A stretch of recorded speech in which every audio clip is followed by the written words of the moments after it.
Hello all, my name is Blair Cinta, and today I'm going to talk about how to use your creative chops inside simple music. I recently had a student tell me that they felt pretty self-conscious about listening back to a recording of themselves, and they were playing very simply and it was really solid, but they felt self-conscious that it wasn't more showy, chops, things like that. I think in the age of Instagram and YouTube, and there's so many incredible drummers these days, and so much content online of people that can just play incredibly, that sometimes when we want to play for the song or playing simple, we feel we're not doing enough, we're not impressing people. But the real important thing here is to remember that we need to serve the song, okay? 99% of people listening to music, pop music, are looking for an emotional connection to the song, not an emotional connection to your drumming. Of course, there is a place for that in a certain type of music, right? But we're talking about, popular music. Most people could care less who the drummer is or what they're doing. They want to hear the lyric, they want to hear the singer, they want to connect with the song. If you like what I'm teaching here, please go to my website and check out my 5 fundamentals of studio drumming. These are 5 tools that I use to develop myself and continue to use to keep my playing up to par, to continue to develop, and important things that every drummer should know and continue to work on, to work in studios, and of course, helps your live playing too. So in my whole career of playing with singers, and I've played with many, I've never had a single singer turn around to me and say, "Hey, will you please play more and step over my vocals?" Okay, it's never happened. So let's check out a few ways to express your creative drumming inside simple popular music. 1, develop a great part. If you're part of the process of, being in a studio or being in a band, and you have the opportunity, develop a part that is interesting to you, and you can play this night after night or listen to back on a recording where you're kind of happy creatively, like, hey, I developed some cool things in the song. It may be subtle, maybe the listener doesn't, maybe it's part of the song, it's a part in the song, and the listener wouldn't necessarily think like, oh, that's a cool thing. But as a drummer yourself, you've developed some patterns or fills that kind of build on themselves, things that are super musical that you are happy with. You're the only one that can hold your creativity back to develop something like this. Look for spaces in the vocal phrasing or play off an instrument and, develop, a part that matches or plays off of these things. And I think you'll find spaces where you can do cool things. It doesn't necessarily have to be, filling in your 30-second note, coolest fill, but you can find these spaces to develop cool, intricate things inside the song. And I think, you may even find it makes the song more interesting to the listener without them even realizing it. So take a simple part and find your spaces and develop something.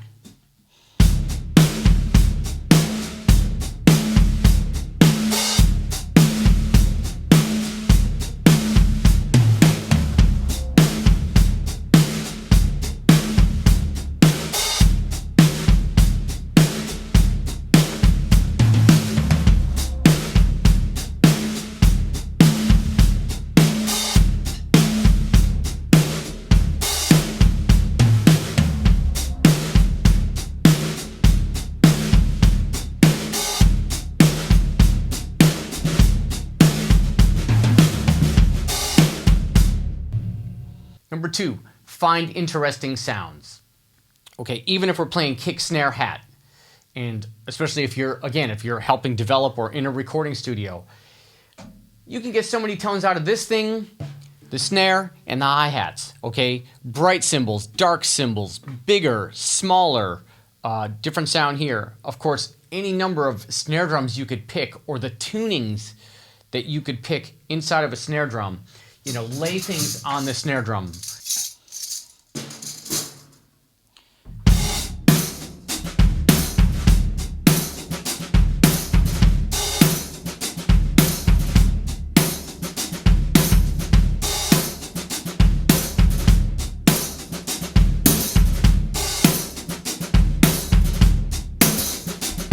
which is not really a foreign concept anymore, but maybe there's an interesting sound in there.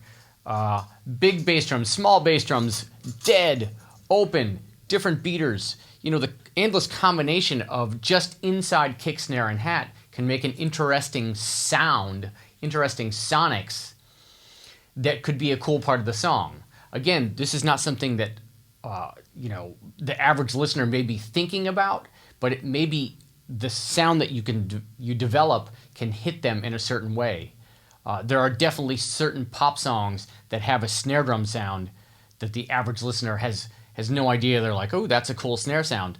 But, I can think of one in particular, which is One Headlight by the Wallflowers, played by Matt Chamberlain, where that snare sound is a pretty defining sound in that song. And of course, Matt's pocket in there is incredible. But that helps define that song and helps it stand out. Of course, you can use percussion in there too. Maybe instead of playing a hi-hat, you're using a maraca. This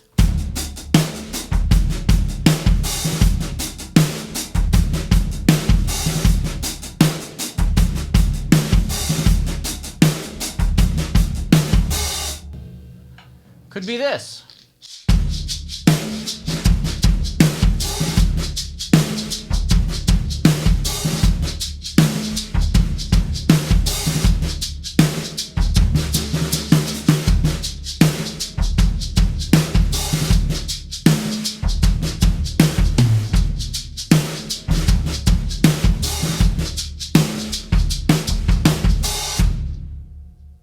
Or, I like to go to the hardware store and find weird things. These are two metal discs used for, I don't even know what, sanding or something that I put together as a hi-hat. All kinds of cool stuff. And it sounds like this.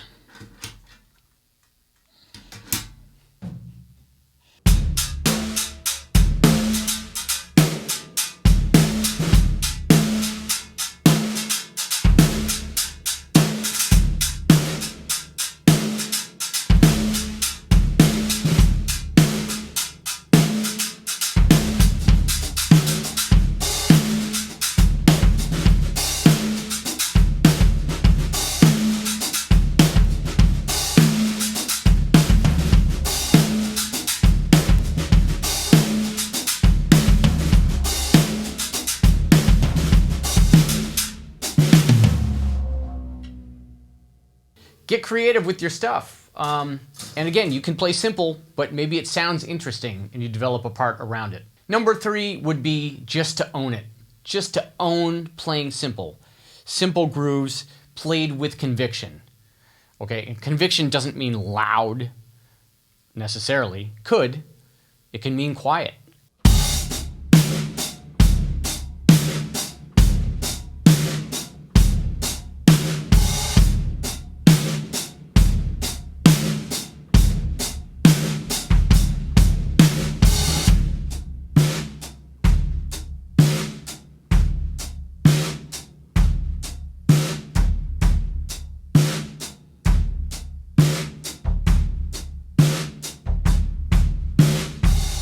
But if you play so simply and there's such an undeniable groove, then, you should be happy and pretty satisfied with that. There's any number of incredible drummers that have built a career off just having a great feel and playing simply.